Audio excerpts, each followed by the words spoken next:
Welcome to another episode of Feed the Trolls. It is our special major episode because two of us are coming to you live from not Shanghai. We're in Bucharest, and we got one part of the No Majors Club in the mix, Thorin as well. I have to share with everyone watching. It's just working the major off. You should have mentioned it, mate. You should have said it a few times. Well, let me tell you something about. I think he's on his 50th tweet already, Sam. Listen, it's all good. Listen, excited. I get it. It's the first major. Get it, enjoy it. Get in there. Let me tell you a fun story about dusT. So the green room is a sacred place, and you never things are discussed there that you never. She's about to totally kill. I know, but it's all good. Yeah, it's all good. I do believe all of my colleagues will be fine with this, except dusT. Except me. Yeah, reasonable. So dusT was bitterly disappointed when Thorin reached out to him to ask him to be on this show because he was hoping he could be on Snake and Banter purely because he has a good point. He specifically said, I wish I was on Snake and Banter because I have the perfect good point. And his good point was that he was working the major. Here's the thing. We do that on Snake and Banter. Like, to be fair, Maui is like that as well. But also, the irony of this is this, dusT. Actually, this is the improved one. Like, I could have had you a Snake and Banter guess, but I needed someone for Feed the Trolls. So if anything, this is the premium one. But okay, give us your reasoning for that. There's a backstory to that. Come on. So the context of this story is that Maui said something about potentially grabbing me for Snake and Banter. And so that's whenever I said that'd be funny if someone just came on there and said that as a good point. Like, it was kind of in jest, obviously. Yeah, that's the context behind that whole thing. Definitely. By the way, that unironically is what Maui basically is. The difference is he wouldn't go like me being hired, but he'd go like, the setup at this major I've just been hired to was incredible for that. So yeah, you're just doing your own point there, Maui. It's just that you just basically said thanks to my bosses, please hire me again, which is, it's all good. That works. There we go. Well, dusT, I'm sorry you didn't get to do that. You're on this show now, and we don't have any good points. We're actually going to talk about a really bad points. I mean, let's just get straight into it because I know everyone's going to be talking about predictions and stuff for playoffs, but I kind of want to talk about the fact that major winners, probably the best team in the world this year so far, they're out, getting knocked out in the elimination stages, final day against Heroic. I mean, dusT, let's just jump straight into it. What the hell do you think happened to NAVI? That's really tough because obviously they were looking pretty red hot leading up to the major, up until the Blast World Final. And I think a lot of people, including myself, were kind of willing to maybe just give them a pass on that one. Just kind of say, maybe that was just kind of an anomaly. Maybe it was just like their eye off the ball a little bit, focused on the major. And so, a lot of the things that went wrong there, we kind of overlooked. But then once we actually got to the major itself, all of a sudden, once we got to the best of ones and we started getting into the best of threes and whatnot, things started getting really concerning, that you were starting to see a repeat of the same issues they were having at Blast World Finals, and they hadn't figured out a way to get over that hump. And I think that was when things got really tricky all of a sudden. What do you think, Thorin? I mean, do you have any insight into why you think they just struggled? I felt like they never even got out of first gear. No, I do think they never actually, here's the sad thing. It's actually the nature of Counter-Strike that everyone's going to blame, sadly, that Immer swing where he lost that one round on Inferno. Because the reason why, in a way, they're going to blame them is the beauty of CS is it doesn't actually matter when you play in the groups. You just have to survive. If they'd have just snuck through, they've had 3 days off now. They could have gone into the lab with Blade. Suddenly, as long as you come out in the quarterfinals, good. Everyone would forgive you. Everyone would forget about it. But the real criminal thing is they didn't get through the stage. So, unfortunately, I do think, the irony of ironies, if people don't know, is Immer actually was one of the better players at this major. It's funny that he won that major when he was kind of crap earlier in the year. He actually wasn't even the guy he just did, unfortunately, what's now going to be the iconic misplay that people are probably going to blame. But if you look at the rest of the squad, I'll tell you the most immediate person I look to. The major MVP last time around was JL. He was the MVP. He was justifiably, by the way. He was their worst player at this tournament. He had a really, really bad tournament. As you can see by his own words, he knows it. He's in his own head. I made all the jokes already of that's what threw him off, Sam. Finally, there was a voice started talking inside his head. He was like, shut up, I'm trying to play. But anyway, you get the point. He got the self-awareness, that the dreaded human curse. So anyway, you put that on one side. He actually did just play really badly. And if people forget, he wasn't just a bona fide superstar player, but he was always the big game player, wasn't he? Whenever you had a really massive game, he would somehow outperform a Nico or play comparable to like donk or something insane like that. So that wasn't here at all. I actually think when you look at their squad, this might sound like a narrative to people, but I think it's a plausible one. I think the hardest thing in Counter-Strike is to be the team being chased who's in every semi and final, because the fatigue you will get from that is crazy. And for me, like you say, it wasn't just here. People forget this. Right before Rio, they had that little one where they lost the Blast finals, but even then they looked tired. Then at Rio, by the way, they were actually like looking whack, and they just got it together for the playoffs, basically. And then at the Blast one, they were just they looked like they had nothing in the tank whatsoever there. Like everyone looked just burned to a crisp. And that's before the biggest event of the year. So I actually do think, I mean, we saw this with teams like Astralis in the past. If you're in every semi and every final, that takes a toll on you. That just wears on you. I mean, mentally, not only is it the fatigue of playing the match and having to get up for a big game, but think about people like Blade and Lexi B. You're just cycling your playbook and striking a demo and coming up with something else. Also, by the way, you're the most studied team at the time. Every single team is going to play you in the tournament by their logic. Everything's gunning for you. And then lastly, I'll just throw it out there. I think part of those factors combined, you've definitely seen their map pool just fall apart. I mean, remember, they were losing to Mirage games. Like, they're getting crushed on these games. They lose like 13-6 and 13-4 and stuff. Before that, teams, forget beating them. Teams used to try to get 10 rounds. That used to be the hard part. And so you see, unfortunately, a lot of it's all falling apart. With that said, the reason why I bring up the fatigue factor is I don't actually think this is like the end of the roster and you have to change or something. You could give these guys the break that they're going to have now. They could come back next season and be the best team again. Who knows? So I think it's actually kind of tragic because essentially, if you look at it, in a weird way, they were almost making comments like this. You know, when they were in the streak, they would always say, well, we like lose one and then we win one. So they were looking at the pattern. The pattern, if anything, is you'd almost rather actually not have been in every final and like ramped up to this event. If you could have done that, you could have been your best now. Whereas unfortunately, I do feel like they were at their best, probably like around Cologne or something, right? That was probably when they peaked. It was right in the middle of the season. So just one of those things where they zig when they should have zagged. Kind of tragic, actually. I try to allude to this on the desk with questioning, but I mean, now I can actually just say it. I think that it is an exhaustion factor. And I also think that fans are really unfair because if you think about it, this is a team that if you play every final, that means you play every day of the tournament till the last day. Other teams who get knocked out, they fly home straight away. They don't stick around in the hotel. They get in the plane and they F off so fast. So they actually have more time at home. That's the first thing. These guys are going from tournament to tournament. They don't get to go home because they are playing in the finals. On top of that, if you think about, and this is something that people probably won't understand because you've never played at that level, but if you've played any sort of competitive sport, the amount of stress you put yourself under when you're playing final after final. So they've got all of that. There is also, I don't know if this is the case, but you're around the same people all the bloody time. You have no break apart. That gets old. Yeah. That's frustrating. So all of these things are kind of happening. And then you have absolutely no time to change your playbook, like you said. So you are the most studied team. You are playing every single game. There is so much tape on you. And because you are playing finals, you have to fly straight to the next event versus going home or having a week to prep.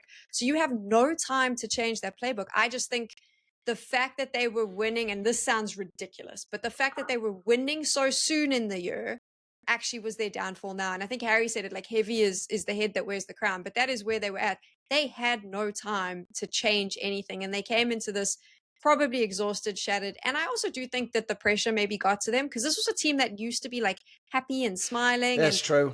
This major, from day one, they looked so serious, which I get. They wanted to win it. They wanted to prove the last one wasn't a fluke. But that that's probably true as well. Yeah. But, by the way, that's probably underrated. I actually believe that probably is a narrative. Even though they don't believe it was a fluke, they know that if you win it, it sort of gets rid of that narrative. So that means now the pressure's not even just win to be the best. It's like you have to win to like earn the last major or something fucked up. So yeah, you're right. That is added pressure for sure. I mean, that's the thing, dusT. So it all sits like that. And then you come into this and, you know, that's where it's at. You're going to have a rough time. Plus, I also think luck plays a role. Like, I know this is a little bit of luck sometimes. Like, sometimes you miss the shot. Sometimes you get a shitty draw in the bracket and you have to play the tougher teams if you're heroic. Like, sometimes luck is just not on your side, which is also, like, one hell of a scapegoat, dusT. But, I mean, that's kind of where I'm at with NAVI. I'm going to push back a little bit on this because I agree. Obviously, pressure, obviously, you know, everything that you mentioned are all valid points, but they had a pretty substantial break between Rio and the Blast World Final that they could have worked on things. They also had a pretty substantial break between the World Final and the RMR. And remember, they didn't have to play the opening stage of this major. So it's not like they didn't have time. And why is this not happening to anyone else who has just as a gruesome schedule as they do? Look at all the other top 5 teams that competed at this. We got all of them in the playoffs still, and none of them had the similar drop-offs that NAVI had. So I'll give you a reason though, dusT. Here's a very obvious reason. all the other teams you're picking who had like, they're all in all the semis and the finals. They have one thing NAVI doesn't have. They have like a donk, a ZeBu, or a Mongolz who can save you in a game. There you go. I actually do feel like that. This is why it might sound weird, but I'm on a lot of my shows making the opposite point. Even though this is a terrible result for NAVI, I go the other way. I'm not like, how could that happen? I'm like, bro, how did they make all those finals without one of the best players in the world? Like, the genius of ZeBu is you can actually just play bad and he might just win you the game. Donk, by the way, half the time just seems to drag him over the finish line. Like, I don't see that player in NAVI. In fact, actually, that's why I actually made that joke tweet, but I meant it. The Kings of CS are the stars, and then it's actually Blade and Alexi B. It's not even like anyone from NAVI. It's like they're the ones that are smurfing somehow. And I think that you're right. And I think that what kind of compounds on that even more is the type of dynamic that NAVI has as a team. So this is one of the things I was floating around throughout the tournament. I think it's super important is that NAVI had the most like equal distribution of players who will take opening attempts on the T side. Right. No one else is even close. Mongolz might be the closest one, like Passion UA. So there's only like 3 teams that compose your team like this. And so when you have JL and Bit who are taking 20% or more of your opening attempts on the T side, and they're both tanking. So for the last 6 months, it was JL at a 51% success rate in opening duels, at the major 36%. By the way, these are players in summer were like among the highest rated players in the entire world. Yeah, in the entire world. And then Bit had a similar drop off. He dropped from 56% to 45%. So all of a sudden, what used to be your strength, the fact that anyone could make a play, anyone could create an opening for you, all of a sudden your playmakers are now. By the way, just for people who missed the point you're making there, that might not sound like much, like 50% to 40%. That's the difference between most of the time you get the 5v4 from the opening kill, or most of the time they get the kill. Everyone knows that stat on HLTV. It always says for every top team that if you get 5v4, it's 77% win rate, or it's usually that sort of number. So the difference, that might not sound like a big gap. That is everything. That's a lost game right there if you go to 40% getting the opening right. I mean, Navi's bread and butter was that JL and Bit were playmakers on the extremities of the map. And when you went for executes, they were great trade fraggers. They got none of that from any of them throughout the course of the major. And that's a huge problem because that just makes the whole game harder for everyone else. Luckily, Ema kind of kept up his normal performance. So that kind of kept him in a lot of games. Wonderful had, some clutch moments at times with the AWP, but he's not an aggressive opper, right? So he's not going to be able to kind of facilitate all of a sudden the lack of, entry uptake that you normally have. So I think that was a big issue for them, just map pool wide.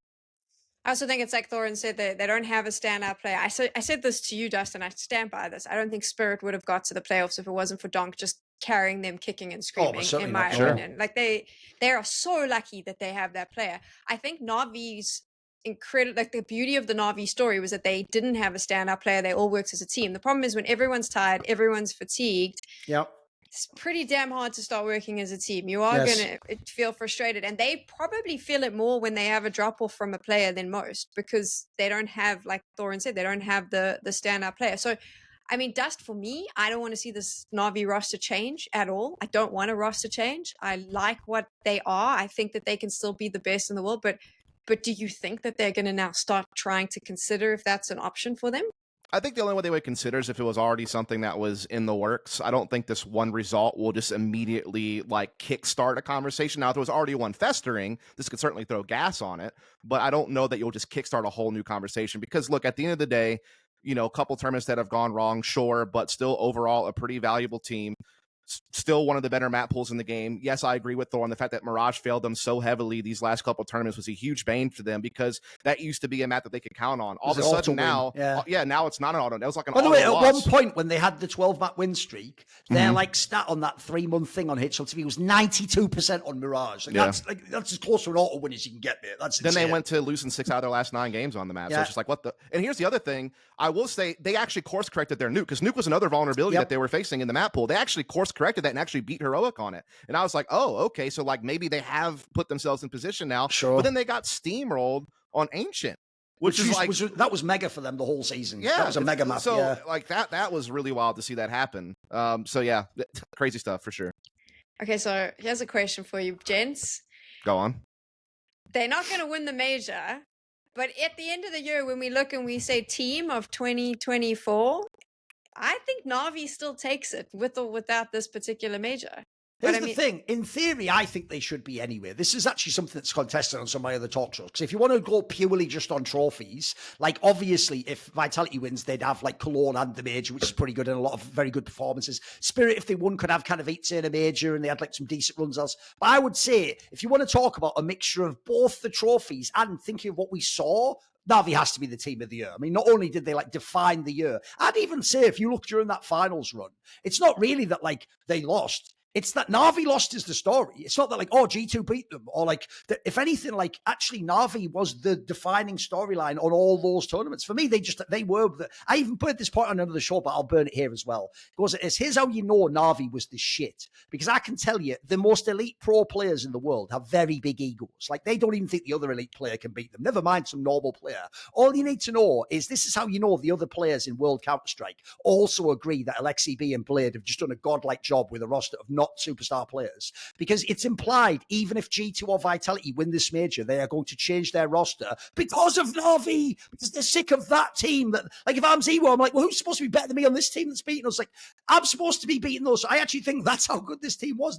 They defined the whole year to the extent their main rivals, who are probably now going to win the bloody World Championship, are going to change roster just to beat them. Like, I actually think that's fucking sick. What an incredible testament to this team. Yeah, I mean, at the end of the day, even though they definitely failed at the major, they do have a major title for this year. They also had that 6 straight finals run with 3 titles. They have 4 titles total. No one else, I think 2 maybe is the max for everyone else. MOUZ Sports and I mean, Spirit has the bet boost, but people don't count those as much, obviously. You know, and then Vitality just has Cologne, even though they were consistently top 4 everywhere else. Sure, so you might give them the consistency award because they didn't really have any like huge blips like Navi did with this major and with the Blast World Final. And then, of course, the follow-up tournaments to Copenhagen were also pretty damn full. But aside from that, yeah, sure. I mean, I think Navi is going to be considered the #1 team of the year. By the way, Sam, being as I wouldn't change the run, I'm with you. I would let it ride again and see how you do next and see what you do at kind of 8C and how the next season goes and all that jazz. And, you know, we go back and we have the break and we rethink of everything. All that jazz. I think that totally is earned, by the way, from all these players. They've earned it from what they did. But I'll give you one spicy little angle. If you just want, this is pure speculation. I have no inside info on this one. I'm not doing that usual thing where I think this, but it's like, yeah, and I also know motherfuckers. I'm purely speculating here. Just think of timing, because timing in life is everything, right? So when Navi had their first true failure with this squad was obviously this Blast one, right? Remember, before that failure was lose the final. Like, Blast, they actually just finished last place, and you go and look, like, people like FaZe aren't supposed to beat you at this point in time. These aren't, like, it'd be okay to lose to G2 and Vitality. You're not supposed to lose to FaZe or Astralis or teams like that. That's not acceptable to lose that game. The timing of that was actually, they were eliminated on the last day of October. Now, do you remember when Falcons fucked around? A few weeks later, Simple said, I don't want to join Falcons. He just said, I'm not moving to Falcons, and then left it at that. Now, Simple technically is waiting in the wings. No one knows. That implies he has a different team he wants to be in. So all I'm going to say is, wonderful. You sat right there, mate. Simple sat right there. You don't think, hey, Blade, I hear you having problems with your ARPA. So all I'm saying is that's possible. I don't think it'll happen personally, because by the way, I do think actually Blade himself also would like respect what the players did, and he would think, you know, you can course correct from what happened here and learn the lessons of all that jazz. But if you ever wanted a spicy one, that's not like an impossible move. And by the way, one that potentially fixes the whole you don't have a superstar player. And secondly, if you're Navi, look, if you're the org, you want Simple back. It's Simple, bro. Like, it's about whether the team does. So I'm just saying that's not impossible. I know everyone in their brain went on from that because when they were in their peak, we all thought, who the fuck would bring Simple in? Now he hasn't played. I feel like that suddenly, let's say it's just on the edge of the table. It's not totally on the table, but it's working its way onto the table as a potential. All the trolls want it. I've seen it online. They all want Simple back. Of course. It's also just great drama, isn't it? Like, it's like some fucking days of their life. Like, Simple's back. What the hell? And he has a baby? Like, you know what I mean? Like, give me a break. No, Simple. Navi is my team of the year. Okay. And I do not think Simple works in this lineup. It's not going to happen. It shouldn't happen. I will die on that sword. Okay. I know everyone wants to see Simple back. So do I. Not with this roster. Though, to be fair, if we take a look, let's talk about Falcons, because they were in the RMRs and the conversation is here now. I don't know if Simple ever comes back, to be honest. I know he says he wants to. Okay. But I think the Falcons run was a nice big magnifying glass. There's a couple of things that happened before that makes me go, oh, he's not the player he was, and I don't actually know. Well, here's what I'll say to that be. then. Here's my counter to that, Sam. What about Dexter? Because people were saying the exact same thing. The dude took an entire year off of playing the game, May of 2023 to May of 2024. Didn't play any Counter-Strike. Almost just as long of a layoff as Simple had. When he first joined Heroic, tons of turbulence. Couldn't play all the tournaments. Had to get subbed out. Then all of a sudden, as Heroic has started to climb, their last few tournaments, Rio, what they've done at the major so far, and Dexter's level of play has all of a sudden kicked into another fucking level. Yes. And now he actually is not quite the Dexter of old, but he looks like he is on pace to start getting back into form. So if he can do it, I don't see a reason why Simple couldn't with like a stable home to play on for a while. I have a counter argument to that. Go on. Dexter doesn't have Simple's bank account or Simple's fame or Simple's notoriety. Dexter actually had some drive to get back. Do you not think that MOUZ at Simple that he might get knocked out of GOAT contention and like the people are talking about he couldn't do it again? Do you know what sucks, dusT? A little bit? Here's what actually sucks. If you want Simple to properly come back as real Simple, you have to let me do the WWE script writing for the other players. Because here's what I actually think sucks. Notice all the current people don't do what they could do. They don't go, hey, Simple, you were the best in CSGO, but this isn't CSGO, mate. It's CS2. And I'm the king now. And in fact, you're not on my level. They don't do that. What they do is they always give it up to him like, yeah, I'm honestly, I was a big fan of Simples. Yeah, I really looked up to him. Oh, yeah, he's a great player. If put it this way, if like donk or m0NESY just was like Simple, who gives a fuck? That was CSGO, mate. Like the next day he'd be in the server. You know what I mean? Like that's what might get this guy to come back. I think he's coming back anyway. I think he lives for CS. He just is CS. Come on. I follow him on Instagram, and right now Simple is living his best life. He's staying in some fancy 5-star hotel in Shanghai. With the most beautiful model. His girlfriend is just spectacular. He's living a great life. He doesn't need to play. He's quite, I mean, I think that his life is pretty good. He has this weird scam that happened there that apparently you can actually still go and it's supposed to be cancelled, but you can it'll still take money off. They claim not, but whatever. Yeah, it's all you can do all of that. So they claim that's all fixed, but it's all I mean, I agree he doesn't have to play. You're right. He's well off, but he might still have that drive. And if he does, then heck yeah, I'm all for it. Like, it all depends on if he's also, here's what I'll throw in. I was being silly by saying he'll come in now. I don't think actually will. I'm just saying it's not impossible. Like, obviously, we've all written that off, and I don't think now it is because of how badly people like Wonderful played, by the way. And spoiler, I get the feeling he's actually the player. Unlike the rest of NAVI, I actually think he's the player I think other players respect the least in NAVI. Like, I don't think any star AWP thinks, oh my God, they've got what he's like, I'm going to cook him. What are you talking about? I lose to NAVI, but I'll cook you, mate. So I think if you were going to replace anyone, we'd do that. But here's the other reason I think Simple does come back. Because, you know, like in theory, like I just joked about, but almost every top team is going to change their roster because they're not NAVI, basically. Like, it's implied phases. G2's obviously going to lose some star players. Vitality maybe is having people go, right? If you're one of those teams and you essentially think of it like an NBA offseason, dusT, where you're all bidding for like LeBron or Dwayne. If you're the team that doesn't get the stars, you can't go back empty-handed to your fans because your fans know you were going for stars. So if you don't get m0NESY or Nico or Spinks, here's what you do. Just so you don't lose the offseason, you sign Simple. Because then at least I'll tell you what, that name is, it might look in the server, it might not even be like that player, but for your fans, that will be the hype. If you sign, like if G2 signed Simple when m0NESY leaves, look, you'd expect them to be worse, but I'll tell you what, you'll be fucking tuning in. That's a soap opera right there, mate. You'll be watching all those games. That move makes total sense, by the way. If m0NESY does leave, G2 picking up Simple could make sense, and I think FaZe Simple could also make a lot of sense in my opinion as well. And like, I'm going to throw in finally, this is where your point's right, by the way. Totally, maybe Simple's motivations are different, Sam. But I'll also say that's why if you're an org though, you want him no matter what. Like if you're G2, you just think, bro, imagine we could brand Simple and fucking market him around the world. We'll make it mega sponsors. So there's also that can also play in his advantage too. Obviously, I don't know if he'll be as good in the game. We'll see about that. When does his contract with NAVI come to an end? Does anyone know? No one knows, sadly. Sadly, these are the things we don't know. We don't know. I don't have access. Like Falcons is the only person who legitimately could afford to bottom out of it. That was my understanding. Was that the only team that actually probably could have afforded him? But G2 might have a boatload of money if they're offloading Nico and m0NESY in some type of buyout situation to Falcons. Do we honestly think m0NESY's going to go to Falcons? Is that I do now. If Simple's not staying, then what the else are they going to do? The problem with that one is, even though people read that, because this is why Simple actually was somewhat smart in how he phrased this, because he put it like, I'm not moving to Falcons. It sounded like he was saying, I'm not joining Falcons. I got the feeling behind the scenes it might have been like, look, you're not joining anyway, bro. m0NESY's coming. You know what I mean? That was like the vibe I was getting. So unfortunately, to me, the Simple one almost like precedes the fact that next it's like, welcome Falcons, m0NESY, and the day his contract ends or whatever. Because look, if I'm Nico and I have m0NESY as a teammate, I want that guy for a teammate for life, bro. Sure. Like that's the guy you want to link yourself to for the rest of your career, in my opinion. Yes. I have an opinion on the m0NESY move, but let's actually just talk about G2 in the playoffs because this is something that we're not just spitballing and predicting. Okay. They obviously look really good, but I worry about this team coming into playoffs because I don't know if their IGL is up to the level that he needs to be. Okay. Someone's been spending time around MOUZ for the last 30 years. So keep going. I don't know if you noticed. I'm trying to word it very carefully because unlike Maui, I do not want the whole of Poland to attack me. Yeah, I can tell you from a little bit of personal experience, it can get spicy. It can get spicy. I just am concerned, is their firepower enough to go up against the teams that have a little bit more of a stronger IGL that could maybe outcall them?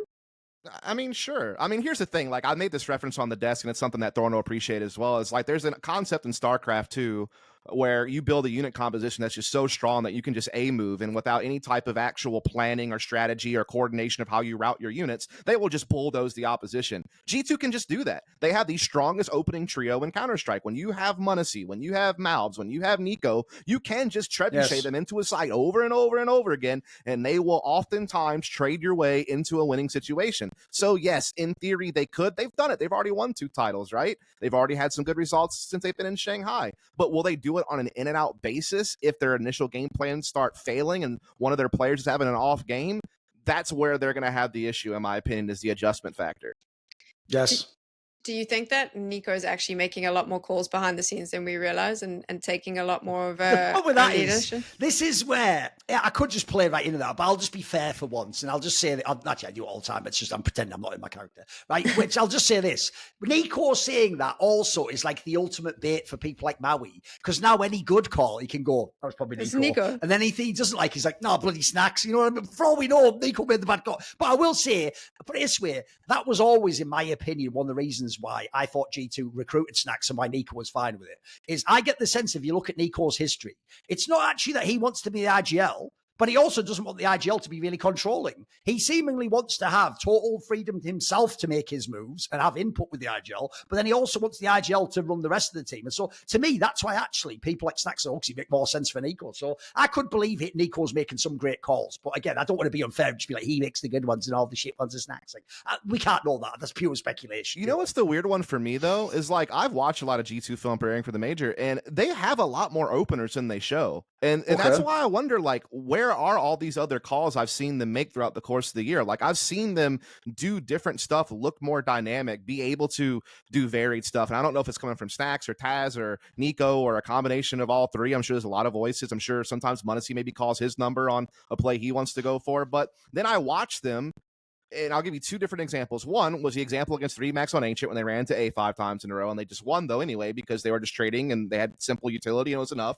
But then I've also seen in other times where, like on dusT, for example, they'll just run B execs over and over and over again and keep losing, but still keep doing it. It's just like, I don't know, man. Sometimes I feel like they just forget that there's other pages to the playbook they haven't turned to yet, and they just kind of get set and stubborn. Like, I don't know. It's so weird to me. I don't get it.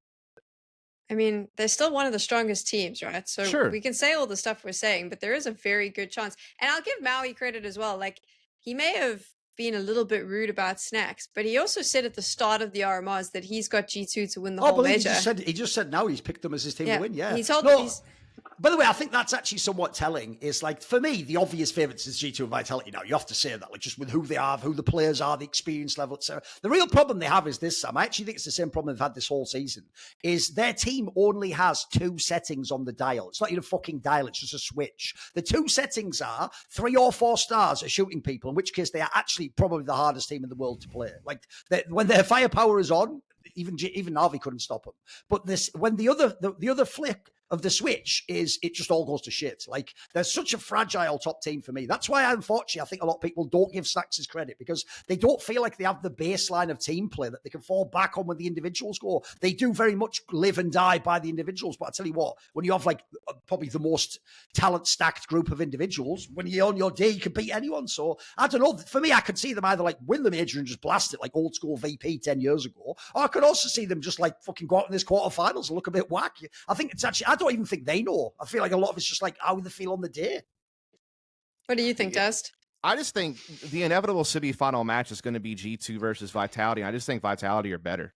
I just think they're better. I think their map pools overlap, so they're probably going to be able to play whatever maps that they want, but on both sides of the equation. But at the end of the day, even if they technically might have more firepower, the trio of ZWoo, Spinks, and Flames is enough. It's enough whenever you have better tactics, when you have better team play, when you have better capability to adjust mid-round, mid-map, whenever you are just overall better, in my opinion. Like, and even Messi's been popping off. So it's like, you could even argue that they actually, like, while they don't have the same focused firepower, it's more widely distributed. so they can make. If you go back happen. on past episodes of this show, ever since around Cologne, this has been my pick to win the major, is Vitality. I always said you have to mathematically say NAVI because they do earn that status from all the fact. But I always thought if Vitality plays their 10 out of 10 game, I think they beat everyone. I think that's what happened in Cologne. I think once they got cooking in the final, even NAVI, who was this close, couldn't stop them. So I think if everything goes right, for me, Vitality wins this major. Yeah. Here's a fun twist, though. So I've been interviewing performance coaches because that's my new favorite little thing to do on the side. And I actually got to speak to Vitality's performance coach today, funny enough. And he pointed out that they have been in Shanghai since the start of the RMRs. It's been, over a month. And from then till now, till playoffs, they have actually only played 8 maps of competitive Counter-Strike. Oh, okay. That is an insanely low amount. Sure. Obviously, it's because they've done a really good job. But do you think that's going to hinder them a little bit coming into this when you've got other teams that have had to kind of grind it out and have played so much and been in high-pressure situations? Obviously, and we know if you're any Valorant viewers tuning in, that's very jarring because that's half a season. But no, in Counter-Strike, that's actually just one tournament. Yeah, whatever. Yeah, I mean, I do think there's something to be said that they didn't really have to play any big-name teams other than when they played FaZe in the RMR.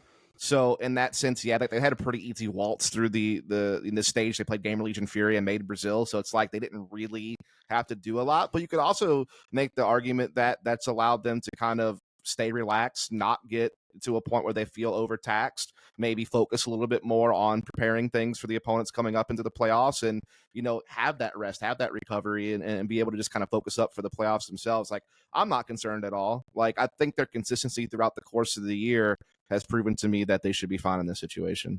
Do you think they have the harder side of the bracket, though? Oh, of course they do. Because I do think that everyone keeps talking about how it's like evenly weighted. I don't think so. I think that the Vitality FaZe G2 side is not the side I would have chosen to be on if I was a coach, dusT.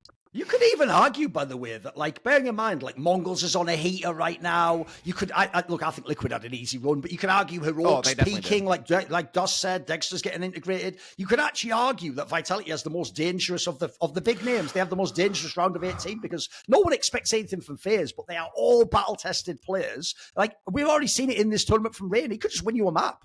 That could happen. So even though on paper you expect them to lose, like that's not a game you can look past itself. dusT. They could go 3 maps with FaZe. It could get close. I mean, I'll say this: I think that the most lopsided quarterfinals match is probably Vitality versus FaZe, in my opinion. Also be 2-0 a clap, yeah, of course. So, but I think that Vitality having to play G2 in the semifinals would be a lot more difficult than having to play a Spirit or a MOUZ Sports or something along those lines. I think that's a harder semifinals matchup, and then they're eventually going to face the winner of the other side of the bracket in the grand final. So I think all in all, while the top side of the bracket with Mongolz, MOUZ, Liquid, Spirit, those 2 games are super tight. Like MOUZ and Mongolz is almost a coin flip. Yes. Right. And then, yes, Spirit's clearly the favorite over Liquid, but Spirits look shaky at times. So it's like I can see some upsets happening over there. I don't really see that happening with Vitality and FaZe. By the way, I also do think if we do get the G2 Vitality semi-final, G2 Vitality is probably the most evenly matched matchup in Counter-Strike at the moment. Like, that, in theory, should always be like 3 maps. It should be really close. They play crossover maps. Like, they both have stacked levels of teams. I actually think that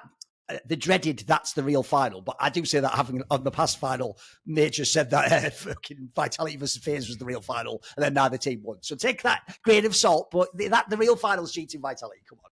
So we're all confident it's Vitality going through. They beat FaZe. Yes. I think so. They should. I just say, like, just because FaZe does have that, like, people can turn up in the big game and on stage, you have to shade that in. But I also think it would take the assist from Vitality to lose that one. Can you imagine if Karrigan did do that, though? Because you know that there is a team that could pull it out. Imagine, and I kind of, after watching his interview after he made the playoffs, I'm back to being a FaZe supporter. He got you. He always does. He always does. He made the joke about that dumb smile. I love it when the interviews, because I don't know if you saw the interview. So they always ask the same bloody question right at the end. They're like, "Do you have a message for the fans?" And then it's kind of this like, I'm going to say something, and it's pretty rhetorical, whatever. His was, I just want to apologize to the FaZe fans. I'm sure you've aged like 10 years after watching that game. I myself am celebrating my birthday now. I'm 48. Like, he made a whole joke. Okay. It was terrible. Once he did it, I was like, there we go. I want FaZe to win the major. That's where I was at. Just because it's Kerrigan, and I want that dream alive. Because I do think that FaZe is dead at the end of this. Like, big changes. It does look like it, yeah. They have to make some massive changes, I'm sure. I mean, put it this way, it does. I always say this. It's gotten this bad in FaZe. I think even if they win this major, you have to change players. You know what I mean? Like, it would be a fluke. Like, after what we've seen this season, they're just not an elite team in the same way. Come on. No, like they've been like the gatekeepers of the top 5, but never amongst it themselves. You know, they basically just keep swatting Liquid away from being able to advance up the ladder. And then we've been waiting for Heroic to arise, and they finally have. But yeah, I just think with the whole FaZe situation, it's just they just don't have enough in the tank, it feels like, in my opinion. Like, the problem is this, is like, you know, we talk about how important opening kills are. Kerrigan and Rain are by far their pure entries. They take a ton of them. And yes, Rain has popped off during the RMR and at different points of the major, and that is fantastic, but Kerrigan just hasn't been able to have the same ability. And that you have to have that to open up the game for someone like Frozen to be able to come and be your star player, to have Rops be unleashed, to be that mid to late round specialist. And so if you're missing that element, I think that just takes a lot of your game plan away. And I'm also just going to say this, like, I don't know if this is going to be a hot take or not. You can decide, but I think Brokey's the worst operator in the playoffs. So, like, especially from where he was. Bro, he was like the best player the whole year. Him and Frozen, stats-wise, were like the best FaZe players. The last month or two, he has fallen so hard. And his problem that he's always going to have, dusT, this is why I'm scared. He's actually the one that gets fired, not Rain. The reason I'm scared is because he never was a traditional AWPer anyway. Like, essentially, it was just he got kills with the AWP and did all those crazy JW moves. So the problem is the temptation's always going to be there. Think of another name we just mentioned earlier. Simple, if he's the AWPer, mate, he's going to be a traditional style AWPer. Like, if you're someone like, if you could get that player, there's another big move you can make. If you want a blockbuster FaZe transfer, you bring Simple for Broke. I'm scared, actually, that's the player that gets fired, dusT. Yeah. I think when they do badly, Brokey's out, I think. Yeah, I just think outside of maybe Ultimate at Liquid, I think Brokey's definitely the weakest operator in the playoffs. Like, I just don't see how he goes toe-to-toe with anyone else. Yeah. And then, I just think Vitality is just way too stacked. Like, I just don't see a world in which FaZe beats Vitality. It's a fair point. I mean, so you're talking about teams that you don't think live up to expectations. So I'll say it. I don't think Spirit is living up to expectations. I think donk is phenomenal, and they're bloody lucky they have him. But I think if donk pitches up into the quarterfinals or the semis and has a little bit of an off day, Spirit is screwed. Yeah, I mean, I will say at least they finished strong. Like, they beat NAVI and Heroic to advance the playoffs. So at least they kind of course corrected after having what was by an eye test a pretty rough RMR. And I'll also say this, like, Shiro is a trusty sidekick for donk. Like, we all know that. It's been that way all year. And I must say, so far in Shanghai, outside of like maybe a map here or there, I think Zontix actually has looked a lot better in Shanghai than some of their most recent events. So that's always your fear, though, that player, though, right, dusT? He's the one. He's the bell of the player, right? He's the X factor. Yes, he's the X factor. Like, if he plays well, Spirit can do amazing things. If he cannot, then more weight goes on donk's shoulders to try to get them across the finish line. Luckily, I think they have a more reasonable side of the bracket. That's almost the dream bracket, bro. If you wanted to have them a chance to go to the finals, like, because their biggest problem at the moment is they just don't beat the elite teams. Like, if they were on the G2 Vitality side, I think everyone would say they wouldn't make it. This is actually, in some ways, Sam, this will test if Spirit's overrated, because on paper, they probably should make it. Remember, even MOUZ has that whole, can they win on the big pressure game? Like, on paper, Spirit has the draw, but I don't think anyone could be certain they make this final. And by the way, I actually think the longer it goes on, the first season, earlier in the year, it did look like a really good team. The calling was good. Everyone played their role. Yeah, donk was awesome, but it was like the team also.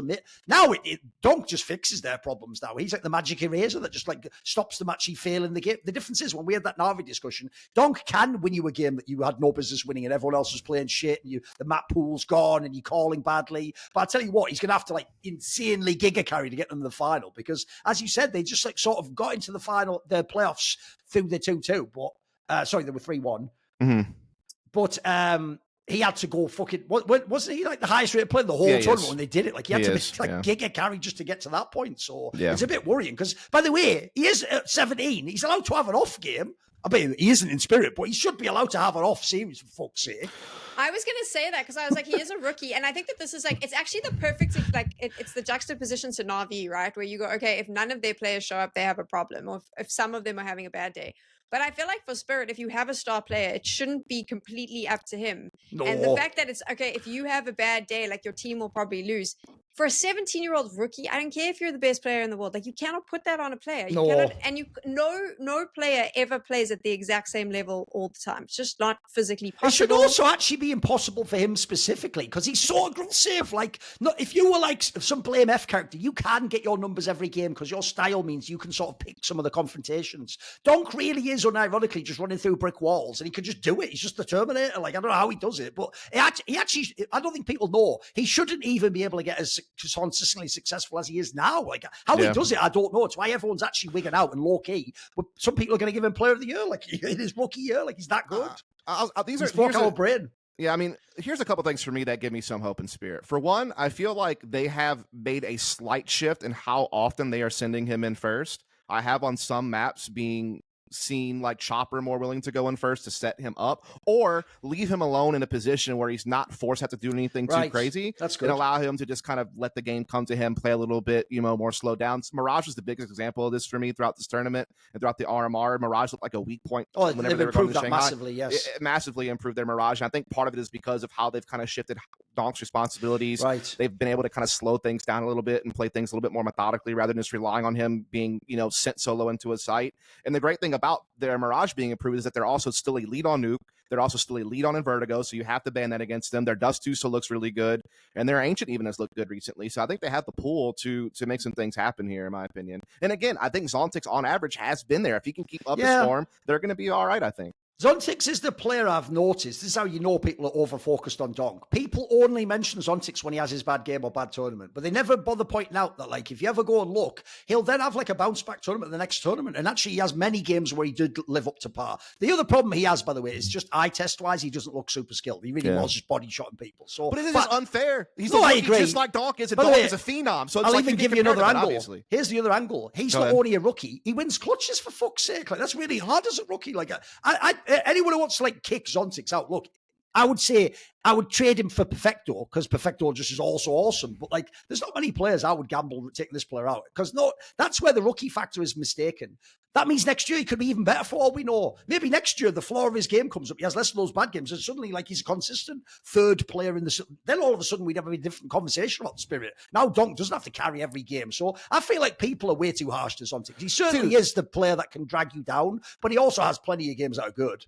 He's cursed because he's forced comparison to Donk because they're both rookies. They both came from the same academy system. They both joined the main team right around the same time. And Donk is a phenom. And Zontix, unfortunately, is not. But so what? Not many people are. You know what I mean? Like, Donk's like a once-in-a-generation player. I always make this point on my other shows because it's actually my narrative for Spirit this year. Because I feel like Spirit, if you go look how many times they've been in the playoffs, people are talking like all they did is win Katowice, then come last place. Like, bro, they're in every bloody playoffs except Cologne, basically. If you go and look, I always say this year, all the narratives would have been so much fairer in Spirit if they never got to sign Shiro. If Art Frost had stayed, you would now think of Spirit as a better version of Mongolz, like a rising team of 3 rookies playing all the star roles. You'd have, instead of Senzu, you have Donk, who's incredible, but everyone would just be going, wow, cool team, they're on the rise. They're not supposed to win tournaments, they'd just be a playoff team. You'd all be celebrating Donk when he does it, and you'd go, hey, imagine in 2025 if they make a roster move, maybe they change Zontix, maybe they change Art Frost. Instead, because they came and they had Shiro, who was bona fide world class, and you've got Donk, who's just too good at the game, and you win Katowice in almost insane fashion at the gate. We've put the standards like up at like Astralis 2018 levels for a team of rookies. Because I agree, the 17-year-old rookies, I don't actually, is Don 619 or whatever, he's still a rookie anyway. And I'll also always throw this in. He is a Ukrainian player playing in a Russian team with 4 Russian players. And I can tell you, that does not go down well in his community. So we don't even know this in the West because we're not reading all these Telegram groups. I can tell you, every time he loses, that's also why he gets bashed. Because everyone's already ready to hate the guy. So I actually think all things considered, like, you can certainly, if we contrast Spirit against Vitality G2, we're going to have loads of negatives. When you consider that this is a team no one even thought would be this good this year, they're actually a very good team still. Like, they're like, if anything, they themselves are like gatekeepers of the elite, right? You expect them to maybe lose to the absolute best teams just, but you'd also expect them to beat most other teams. Do you think that they have extended pressure, though, because they have Donk? I mean, that's the first thing, right? When you have a player like that, you are expected to perform. But also, Do you think that the narrative around Spirit is the way it is because the drop-off at Cologne was so severe? I do think that's in people's minds. I think the biggest problem is they didn't just lose. If you remember, when they played G2 in the lower bracket, they got absolutely clapped, like 2-0, and they looked like they didn't like deserve to be in the game at the time. And that was when everyone was like hating on G2's roster moves and thinking it was bad. So I think that made it really bad. I also think, bizarrely, the way donk's strengths are make you look bad. Because I'll give you the example. I actually agree with dusT and MOUZ and the rest. I actually don't think like they have an amazing like IGL and T-side and G2. But because m0NESY is the best closer and mega clutch, when he clutches a round out, you win the round. So it erases the bad mistake you made.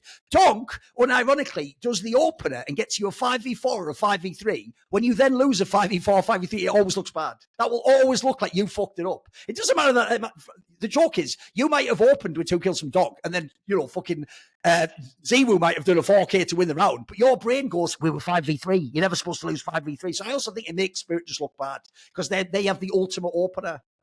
By the way, he honestly looks as an like the most OP player to ever play Counter-Strike. It's actually bonkers this guy exists. I think he's like a unicorn, isn't he? The sad thing is like they just can't get past G2. Like the amount of times that G2 has eliminated them from tournaments is like just such a dark mark on them. I think what was it? They lost like 5 out of the last 6 best of 3s they played against each other or something like that. You just know as well that dusT, that even if they make this final, it'll just be bloody G2 on the other side. It's over, the final. What I know. That would be the mega story if it was and they won. Like that would be the most mega story of all time. They finally beat their nemesis G2 in a grand final to win a major. Like that would be insane. That would be the most ultimate Nico way to continue to not win a major. Is play the team you've beaten every other time all year long. You just own them completely, and then they just beat you in the final. Shout out Cloud9. Oh, did I say that out loud? Oh, my bad. Oh no! Can you imagine if that happens to Nico? Do you know who I won in the final? I'm just gonna say, Go on. I won Vitality up against MOUZ. I like Vitality. I'll tell you what, it's a great matchup too. That'll be a very good match. That would be good. I want Vitality. I want MOUZ in the final. I don't think they can beat Vitality, but as I've said numerous times, I've said it on the show. I keep saying it in the green room to annoy everyone.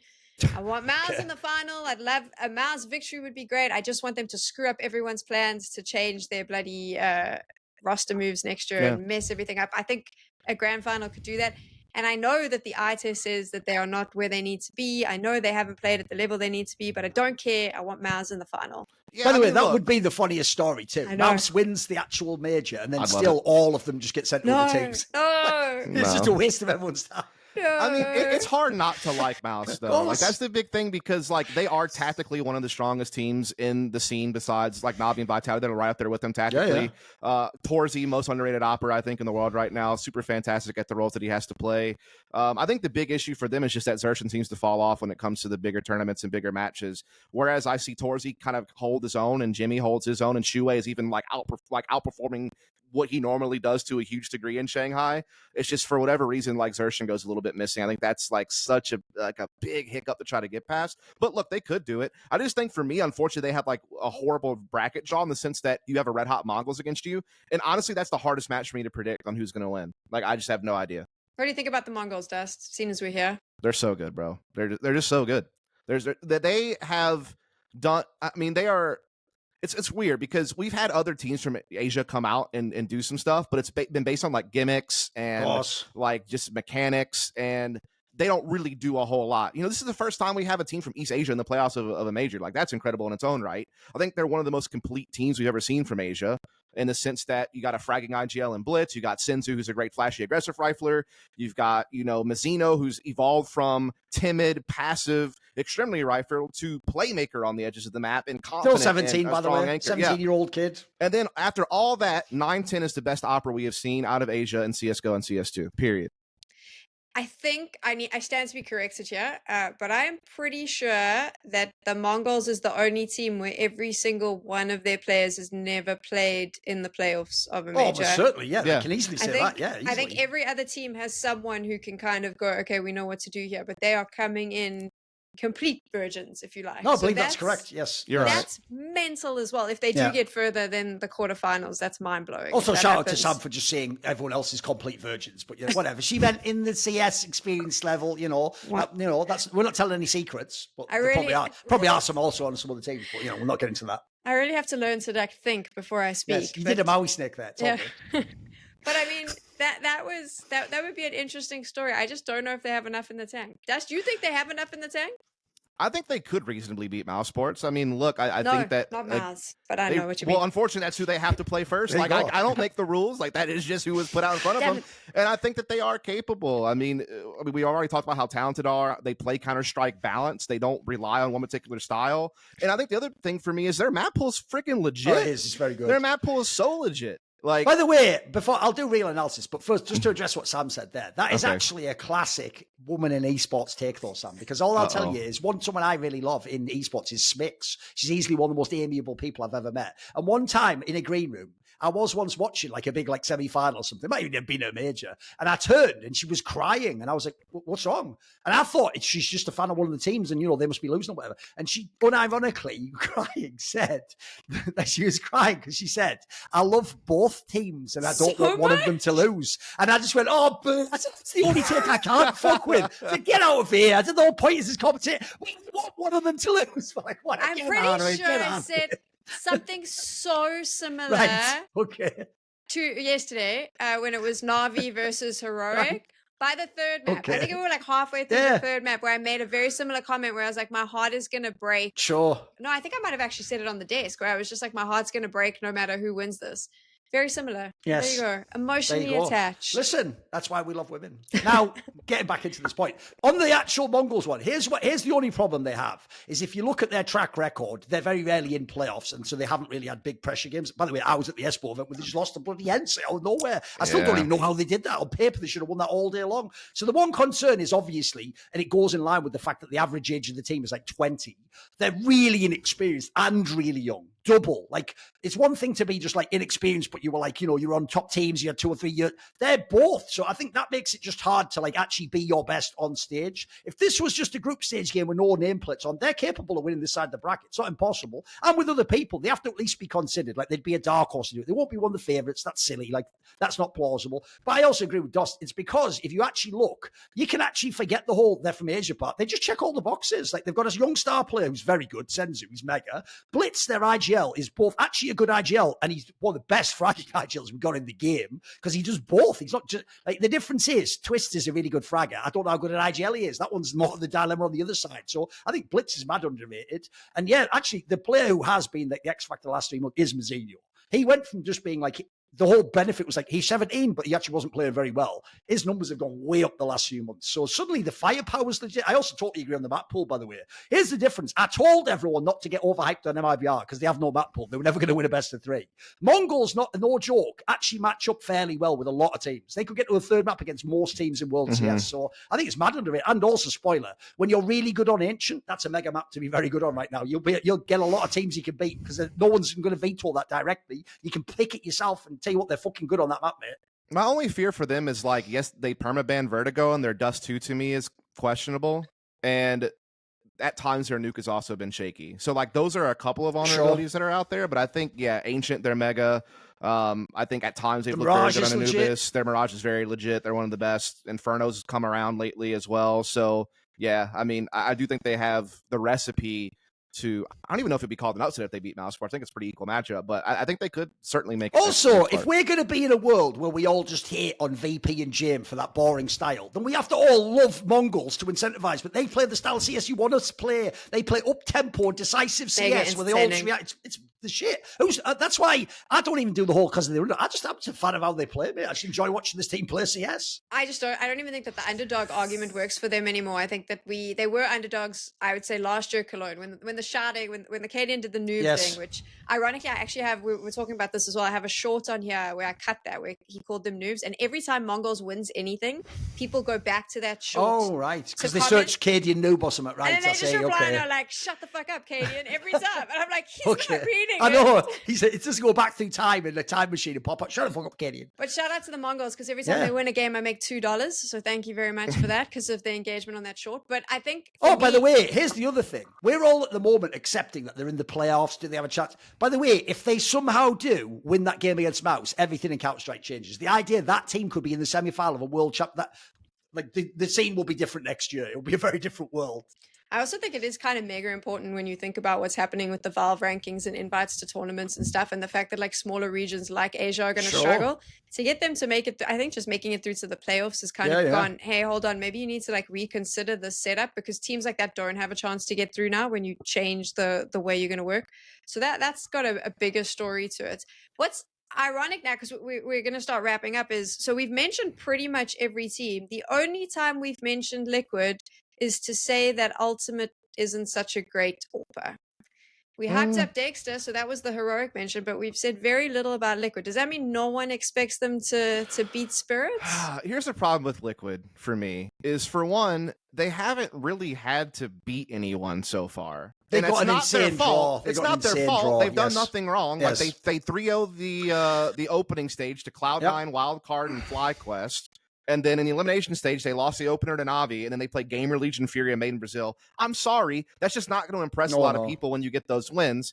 And here's the other big problem for me with Liquid is, A, they can't beat FaZe. Luckily, they're not the side of the bracket as them, so that helps a little bit. But two, they just don't beat top 5 teams in the world. Like almost every time they have faced a top 5 team in the world, they lose, except for that one Blast Fall final where they beat Spirit. Then obviously the 2 games when they first came together against NAVI. But then after that, they have not proven a capability to beat an elite level team, and they're going to have to do it if they do get through Spirit. That first of all, that's the first test. You just have to beat one of them to even get to the semifinals. And then even if you do, you either get a red hot Mongolz or you get MOUZ Sports, another top 5 team in the world. So it's just like, I just don't know if they're quite at that level yet. Even though I see improvements, I see Ultimate's looking better than what he had done the last few tournaments. I just don't know if they have enough in the tank to like run through 2 top 5 teams to make a grand final. He also has the problem that when he was cooking was when they weren't making the playoffs, and now he's only had a few playoffs to get some experience, and those have been when he's been bad, unfortunately. That's when he's struggled. So I also think that's a player where it's not even unfair to him. Like, I don't expect him to just smurf on the playoff stage in his first ever big major. Like, I would expect, unfortunately, he'll probably have a hard time. And by the way, who's he facing? Shiro. On who's he Kindar facing? Donk. Like, this is going to be 2 of the players that get all the criticism, and that team have got a really hard matchup they're about to run into. Here's they're going to get outperformed by their opposing player, unfortunately. Their other problem is they have a limited map pool. Like, they're very good on Ancient. They're very good on Ancient. They're very good on Anubis. They're Inferno. I'll tell you what their problem is, dusT. Here's the problem they have. Go on. The floor of their map pool is good, but where are the strengths? I always say this. They basically have Anubis, that's it. But even then, by the way, like, you'd expect like the Vitality to get them on that, or, you know, maybe even like Spirit could get the problem is, like, the rest of the maps, it's really like there's no go-to pick. Have you noticed that, dusT? There's no pick Liquid can pick that you know they'll win. Like, they could play a Mirage or just, will they win it though? Hard to tell, yeah, right? I think that's their biggest weakness is their Mirage and dusT 2. Like, that's their biggest problem is they don't play Vertigo, and their Mirage and dusT 2 look vulnerable as hell. So like that's my biggest issue for me is like they will struggle in a map pool situation at best of 3. Okay, so let's have a little bit of fun now. This isn't typical desk predictions because those are boring. This is like, screw the pick'ems, screw the I want to look smart, screw analysis. Like, if you were to tap into your inner Counter-Strike fan, like just the grand final that you want to watch. Okay. I've said it already. I want MOUZ versus Vitality. I think Vitality wins it, but that's what I want. Like, I want to watch that grand final. I know it doesn't make sense. I know logically MOUZ probably won't make it through, but fuck it, that's what I want. What do you want in this Shanghai Major grand final? I mean, to have the most fun, it would be cool to see Mongolz make it all the way. Like, that would be just an incredible story, and I'm all down for watching it unfold. And then I think what would be great, Vitality versus Mongolz in the grand final. I think that'd be sick. I think that'd be super sick to watch. Here's the problem. If I'm picking for like a great match, it probably should be MOUZ from the other side of the bracket because they would match up the best into everyone. Like, I think MOUZ Vitality, actually, like you said earlier, was really great fun. Yeah, it would be an excellent one. But if I want, like, I'm selfish. I just want like this is where I am, like a 13-year-old boy watching an anime show, like a shonen anime, basically. I just want Donk versus ZywOo in the final. So give me Spirit Vitality and just give me that, like, it's the greatest opener against the would-be GOAT. Give me the WWE narrative. That's what I want. But if it's Spirit Vitality, who do you think wins in the end? Well, that's an interesting one because they also don't tend to play very often, if you notice. That's not really like a matchup you get. So I'd also love to see that one. It'd be an interesting final, right?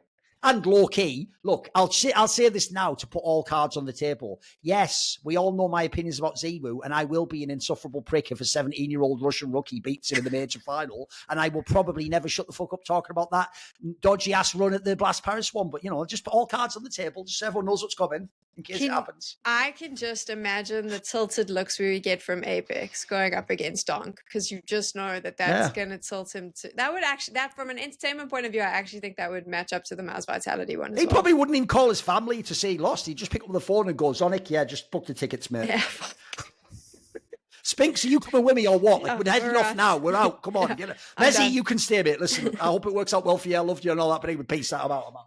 Shit, it would be pretty if the Mongolz made the finals, though. I feel like, I mean, Thorin, you touched on it, but dusT, you're 100% right. It would be mega entertaining. It would be insane, like from an emotional story point of view, but it would also like completely change everything next year and like for sure make everyone rethink so many things. That would be mental. I think they've already accomplished that, though. I mean, again, this is the first we've had Valve majors now for 11 years, and now we finally have like an East Asia team in a playoff of a major. Like, that's crazy. Like, before that you had Tyloo like barely doing anything for, you know, Flash. Like, none of these teams from that region did anything, and now you have a team that actually is elite and is in playoffs. Like, they've already made history, in my opinion. I think they've already inspired a lot of people from that area, hopefully. So yeah, I think that their story is going to be great from this major, no matter what happens from this point forward. Anything else is a bonus. You know what's pretty sick about this major is, I think when you look at the playoffs, it isn't one of those where like some of the teams, like if you think about the Paris major, like that was mega disappointing. Oh, this is a great bunch of teams. Yeah, like, generally. This is actually like a proper showcase of the best of the best of the best, which is what I think a major has to be. It has to be the best. We've got a little bit of an upset, you know, in the case of Mongolz. I would say Heroic as well play on the fringes a little bit, but this is going to be truly a fantastic showcase of CS2 for 2024. By the way, even though they are obviously, like we're implying, one of the most overlooked teams like in this conversation, because Heroic is just in like the murderer's row side of the bracket. I tell you what, the one underrated thing about Heroic though is they have all the roles and they have a decent map pool. They can go deep and they have a lot of interesting angles for that veto. So I expect them to be underdog no matter what. But I tell you what, it's not impossible they could upset. They will ruin everyone's tournament if they do it, but go for it. Just go for it anyway. Pretty fun. I have like quite a soft spot for them because I feel like that they just got so badly screwed over throughout the year. Like, oh, you're still on the Cadian thing, I see, right? Okay. It's not only that, it was just like it was that, and then it was Dexter not being available and all of that. Visa and that, sure. It just felt like like they were just getting knocked down, and it was the Falcons shake up. It was it started with Astralis, and then it was Falcons, and then it was the Visa stuff, and it was like they just didn't catch a break. Yes. And now I'm like, cool, now's your time. You're vindicated. Like, you're in the playoffs. You get to kind of show the middle finger to everyone. And I also think it's low-key actually quite a like underrated lineup. When they've got some really good. Yeah. These are really freaking good pieces on Heroic. No, I think the floor of that team is excellent. Like Phil said, it's only Dexter getting better and better and better as he comes back to the game. That was the issue. Like, I actually think you look at that squad, that's a team you could imagine cooking next year and being really good. Yeah. Yeah. I was having to fight with all the people on the desk during the European RMR about Heroic not being good enough. I was like, are you guys kidding me? Like, I'm glad that they kind of vindicated me a little bit in that regard. But yeah, I mean, this playoff is mega. Like, the only team that isn't there that you want is NAVI. Yeah, but okay, that's fair enough. You're going to have something like that happen. But everybody else that's there, all the matchups are bangers. It's going to be a fantastic playoff. Put it this way, sadly, this is a sport, Sam, so we have to just go with who wins the game. If this actually was like UFC or WWE, I'd just come in like Vince McMahon, and I would just be like, not so fast, Team Liquid. I'd put in NAVI into that quarterfinals match. Yeah, like, no, exactly. I'd rip them out the game immediately. That would be pretty cool. I'm just imagining now if CS was like wrestling, and as like someone's losing a game, I don't want them to dusT. I could just slide in the ring and like pull the referee off or whatever, like hit him with a steel chair or something. Some would say that's what I do on Twitter. It is sad that we've never got like a fight card style event for CS. That would have been a sick format. That would have been fun. Would be the dope, wouldn't it? Well, there's an opportunity. If somene's watching, like next year, do something. Yes. Make something cool. There's plenty of room on the calendar for you. Yeah. I agree. And on that note, I mean, this is it. We're done. We're not going to record another Feed the Trolls this year. I don't think. I think after the major, I might go and drown myself in booze for the rest of the year. Maybe not. Maybe we record. If you didn't know, dusT, who's with us, he is actually working the Shanghai Major. He's on the desk. So if you'd like to watch him and you probably won't know this if you're watching or follow Twitter, but actually PGL isn't running this major, guys. They're just running the English language book, whatever. Listen, you've done some great marketing for them. You have been right out there, fucking boots on the street, you know. I knew this was coming. I did. I knew it was coming. It's all good. It's all good. I know what I'm getting into. Yeah. I know what oil I'm jumping in whenever I jump in the skillet. Like it's all good. dusT has worked with me for a month now. He's had to deal with me every day at 3 a.m. He knows exactly what he's getting when he came on this show. Of course. And he's spending like a month with Maui Snake, who's just like, yeah, I've just watched another film, black and white from 1950. Oh, shut the fuck up, you idiot. I'm watching Breaking Bad again. What you talking about? You know what I mean? That's just who he is. He is who he is. Him and Richard sometimes sit at dinner and and they talk about these films, and I keep making notes because they make the movie sound incredible, but they also make me feel so dumb because I'm right. Like I've been like watching. They're going super obscure or something, are they? I was like, I like to watch How to Train Your Dragon, and I'm feeling. I love it. And they're like talking about these like deep. Yeah, they're like Fellini or some shit. Yeah. Exactly. Yeah. And like how it had all this meaning and how it was filmed and the lighting, and I'm just like, I love it. Yeah. They're making a real life action. They're like, hey, film. Toy Story 3 was good though. You know what I mean? Like, exactly. There we go. Gents, thank you so much. And to everyone watching, I hope that you enjoyed the major. We'll see you soon or next year. We don't know yet. Bye.